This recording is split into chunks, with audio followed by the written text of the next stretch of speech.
Hello friends and welcome back to the channel. In today's video, I have something so exciting to share with you. This is a really game-changing tool. If you're new here, my name is Monique, and on this channel, we talk about things that we didn't learn in school. Have you ever been in this point in life where you're unsure of your next move or what you want to do, or you just feel kind of stuck and blah? Well, there is a fantastic tool that I want to share with you today. It's totally free and it's really quick and easy, but it is so powerful and game changing. If you are interested in learning more about how to boost your confidence, grow your business, and just make great decisions, then stay tuned. So, what is a personal SWOT? SWOT, SWOT, stands for strengths, weaknesses, opportunities, and threats. So corporations and big companies have been using SWOT since about the 50s or 60s. And what they do is they use this tool to analyze their company growth and what they can do to increase profits. Within bigger companies, teams can also use this as a tool to identify how they can grow and be the best that they can for their company. So in this video, I'm going to show you how to translate a big corporate strategy tool. On one hand, you have strengths and weaknesses. These are things that are within your control. So for example, your strength may be public speaking up in meetings, coming up with great ideas. Maybe a weakness of yours is that you are not very good at writing emails and it takes you way too long. Another weakness could be that you get distracted easily. These are examples of things that you can control. You can work on them, right? You can make steps to fix them. Opportunities and threats, on the other hand, are external factors. These are things that you don't have a ton of control of, but knowing about them would be integral to your growth and your business.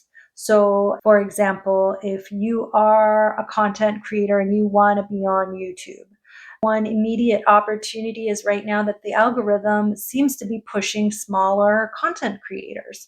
So now would be a great time to create more videos, right? Or just start your channel. Another opportunity would be maybe right now crocheting is really in and you're really good at crocheting. That is something that you could take advantage of if you know that that opportunity exists. And then there are the threats. So threats could be if you're, again, a YouTube creator, what if YouTube goes down? How are you going to be prepared for that? Other examples of threats could be power outages based on weather.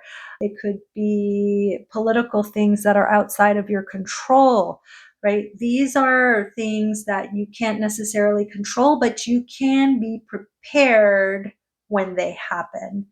And I think this exercise is just so important because if you want to move towards anything, you need to know your internal strengths and weaknesses, and you need to know and be prepared for the things that you can take advantage of or the things that you need to prepare for. If you want to start a small business, then it's good to know what you're good at. What are the things that you can spend time doing? And what are the things that you might need some help with, that you might either need to outsource or that you might need coaching on?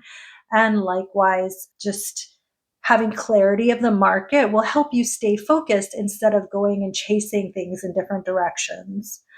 Also, I think knowing yourself is really important, and just that clarity helps you move forward with confidence because you know what to focus on and you can make smarter choices. And finally, I think knowing yourself helps you move about in the world. For example, maybe you are a chronic people pleaser and one of your weaknesses is confrontations.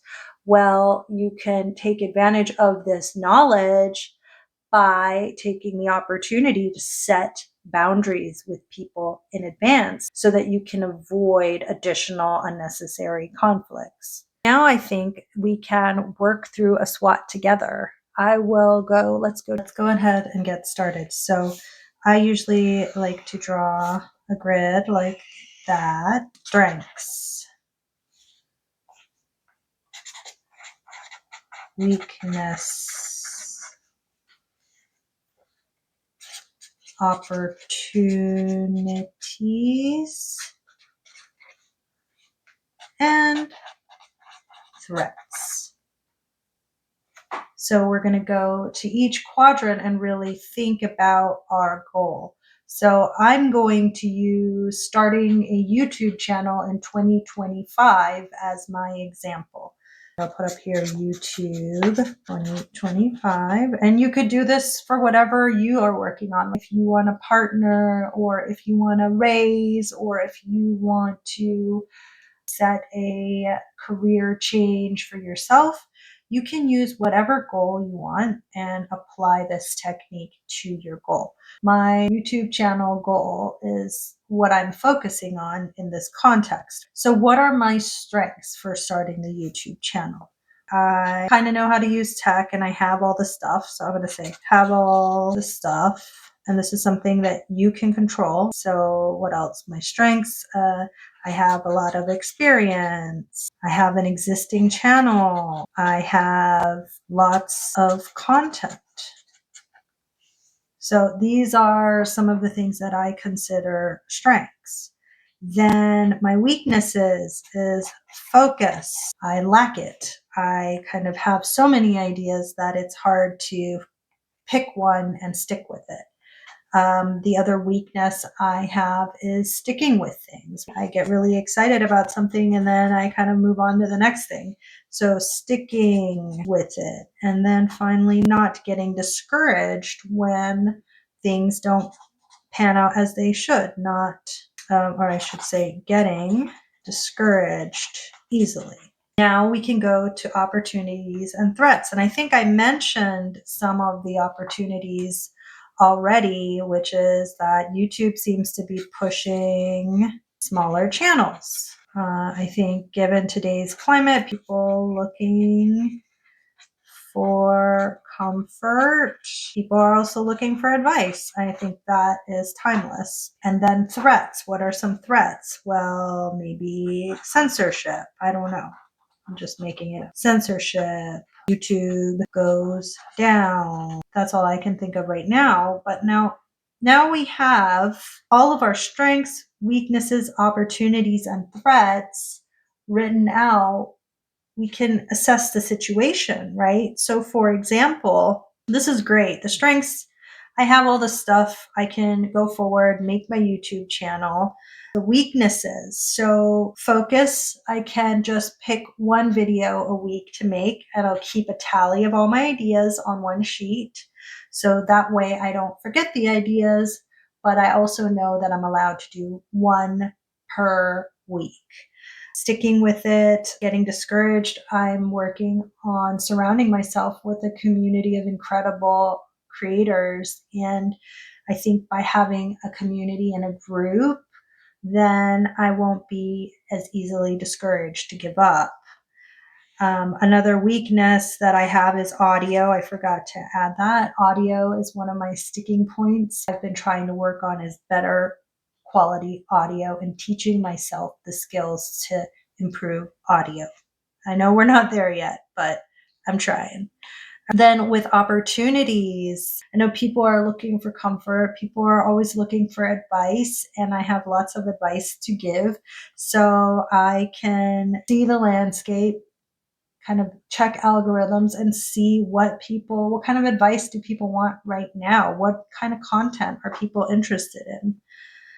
Threats, I'll focus on the obvious one. If YouTube goes down and I have my subscribers, how will I keep in touch with them? Obvious answer is to create a email mailing list so that if YouTube does go away, I have a way to contact people that are in our community. This is my low-tech way to do a SWOT analysis. I hope you found it helpful, and I'm curious to know about your own SWOT and what you found out about yourself. All right, I'll see you next week. Bye.